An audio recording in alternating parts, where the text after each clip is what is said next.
Honourable Member for Berthier-Mesquite-Angers. Thank you, Mr. Speaker. I'd like to thank my colleague for his speech. It's an interesting measure that the Conservatives have put forward this morning. My question is as follows. Does he not think that it's incomplete? Couldn't we do more?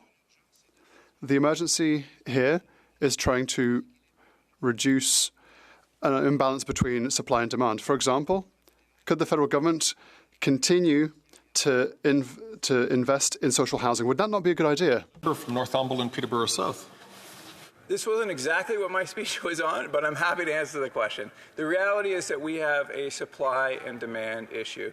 The government benches have one solution. That's about building bureaucracy. We have another solution that's about building taxes. According to experts, the leaders' plan, just the removal of GST will create over 30,000 home builds. The more we build homes, the less houses cost, the more chances we have for folks to walk across that threshold and enjoy the dream of home ownership. Question et commentaire. L'honorable député de Preston Chesapeake. Je m'excuse, j'ai oublié le. Chesapeake, merci beaucoup. Thank you very much, Mr. Speaker. My colleague, of course, for his speech this morning, and he's a hard-working MP, and I appreciate that. But I have to be honest with you. I'm surprised that the Conservative decided to talk about housing today, especially when they have clearly, the leader has clearly indicated that he intends to cut the Accelerator program as well as the housing infrastructure program. An Accelerator program that's going to build over 750,000 homes in the next decade. That's quite impressive when you see that. Now, Mr. Speaker, I think the Canadians can see what's happening. There's a trend.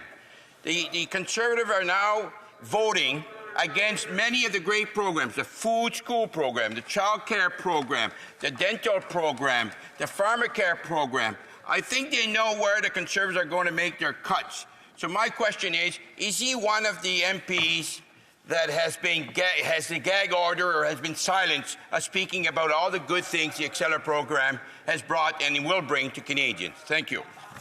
The honourable member from Northumberland, Peterborough South. You know, thank you very much, and I really appreciate that. I actually had the opportunity to ask the Minister of Housing how many houses. This is a question I put to him. I was in committee. The Minister of Housing was right there in front of me, and I asked Minister of Housing, how many houses will the Accelerator build? Do you know what he said? None. Really? He said they will not build any houses. You can read the tape. In fact, you might have, if you've seen our commercials, you probably have seen it. The reality is it doesn't build any houses. It builds bureaucracy. Their own, as opposed to our housing plan, the removal of GST, their own housing expert says that it will build over 30,000 homes. 0 or 30,000? You decide.